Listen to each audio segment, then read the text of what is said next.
A king had 18 sons and one throne to give away. And instead of choosing the strongest, or the richest, he set them a strange test. "Bring me," he said, "the finest offering for our ancestors." The princes scattered to the ends of the earth for treasures. One son had only a rice field. And it was that son, the poorest of them all, who would win a kingdom with nothing but 2 simple cakes. In the ancient land of Van Lang, the aging King Hung knew his time was ending. He gathered his 18 sons and made a promise: the throne would go not to the eldest, but to whoever brought the offering that best honored their ancestors. At once the princes competed. They sent men to the deep forests and the far seas, gathering rare birds, strange beasts, jade, and every delicacy wealth could buy. But the 18th son, Lang Liêu, had none of that. His mother had died, he had no servants, no gold, no rare treasures, only the rice fields he worked with his own hands. And he was ashamed.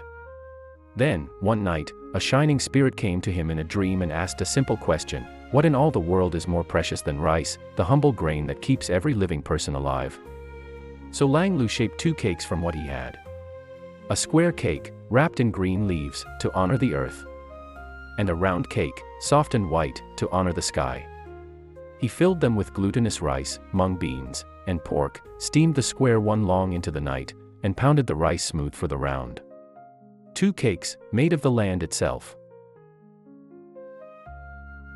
So why does the king choose the rice cakes over mountains of treasure? Because this story is quietly arguing about what value really means. The other princes think value is rarity: the harder something is to find, the more it must be worth. So they chase the exotic to the ends of the world. But Lang Liêu offers the opposite. Not the rarest thing, but the most essential. Rice isn't precious because it's hard to get, it's precious because without it, everyone dies. It is the quiet foundation holding up every single life in the kingdom. And notice what the cakes are made of: not just rice, but his own labor. He didn't buy his offering.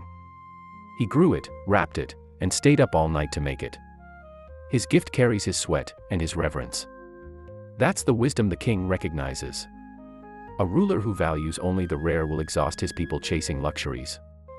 A ruler who honors the ordinary, the farmer, the grain, the daily work, understands what actually keeps a nation alive.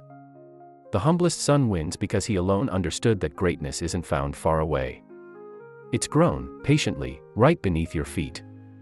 On the day of offering, the princes laid out their feasts, glittering, exotic, overwhelming. And then Lang Liêu set down 2 plain cakes, one square, one round. The king tasted them, and understood.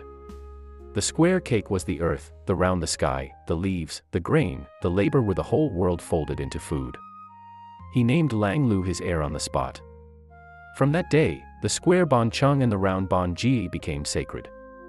And to this very day, Vietnamese families gather before Tet, the Lunar New Year, to wrap and boil bánh chưng together, often through the whole night.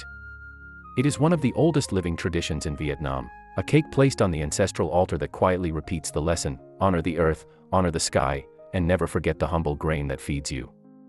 So the next time you see a green square cake on a New Year's table, remember what it's really saying: that the most precious things in life were never the rarest, they were the ones right in front of us all along.